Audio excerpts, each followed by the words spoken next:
Bonjour à tous. Aujourd'hui, notre groupe va présenter notre thème les éco-gestes citoyens. C'est aussi éco-responsable.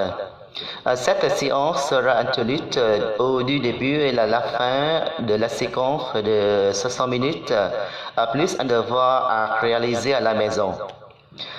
Bien que nous ayons tous les deux des publics différents, l'un de niveau universitaire et l'autre de niveau lycéen, et nous partageons un point commun, c'est-à-dire notre public est de niveau A2 et de plus, ils sont adolescents.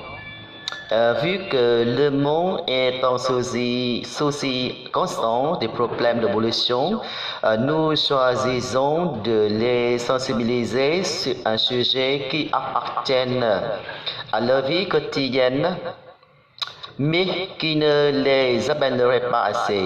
Il faut que nos apprenants tiennent compte du fait qu'ils sont citoyens du monde et doivent participer activement à le rendre meilleur. Avec le niveau A2 public, c'est lycéen et universitaire. Objectif pragmatique ou communicatif de la science, c'est donner des ordres, des conseils, inviter les autres à avoir aussi les gestes éco-citoyens.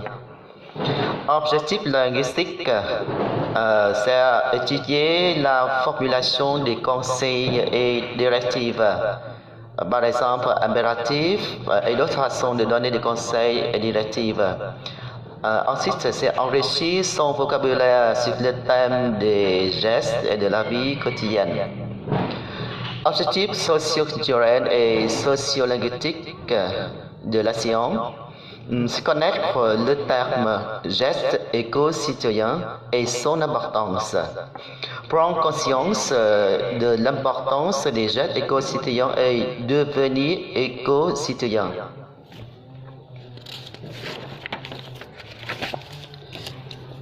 Et maintenant, c'est le déroulement de la séance.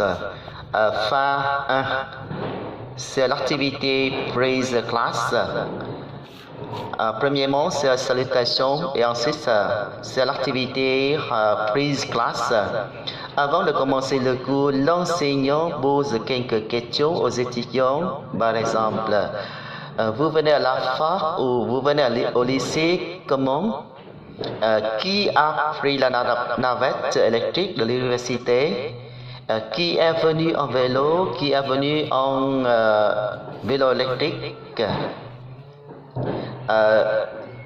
Ensuite, c'est phase 2. L'enseignant fait visionner le clip les gestes citoyens aux apprenants tout en veillant à ne dévoiler le titre du clip. La première projection est sans le son.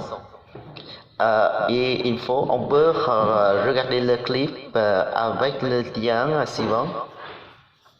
Deuxièmement, après la première projection sans le son, l'enseignant demande un aperçu de l'histoire en utilisant les mots d'interrogation suivants qui, quoi, comment, où, pourquoi.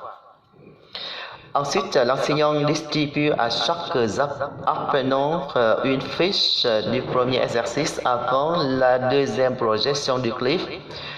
L'exercice distribué est un test à tout à remplir par les apprenants. Et après le deuxième visionnage du clip avec les sons. Exercice, c'est remplissez les phrases suivantes. Question 1. Qui a jeté ça? Là-bas, le garçon en t-shirt bleu. Vite, rattrapons-le et enseignons-lui les gestes éco-responsables. Question 2. Ben, il est passé où? Allons voir par là. Question 3. Ah, au lycéen, viens ici, arrête. Question 4. J'ai perdu la trace de bonbons. Désolé, t'en fais pas. Tu nous as déjà bien aidé. Question 5. Bravo les Sur les cartes, tirer les déchets et les mettre dans les conteneurs et des ADK. Ça, c'est un geste éco-citoyen. Question 6. Regarde, sous, on s'est trompé avec certains pavillons. Question 7. Il y a un truc collé sur le nom de la rue. Je n'arrive pas à lire. Carte. Mon site misérable, on va enlever ce maudit sticker. Les stickers, c'est comme les tares. Ça dégrade la ville et puis c'est vraiment dur de l'enlever. Question 8. C'est pas vrai. Les gens devraient savoir qu'il ne faut pas jeter son chewing-gum à terre. Question 9. Dis-toi que l'incivilité, ça commence par un paquet de bonbons jetés dans la rue. Question 10. La prochaine fois, mets-le à la poubelle, s'il te plaît. Et après savoir réaliser ces 10 questions, mettre en commun des réponses en classe. Ensuite, l'enseignant liste au tableau et questionne les apprenants sur les différentes formes de réponses.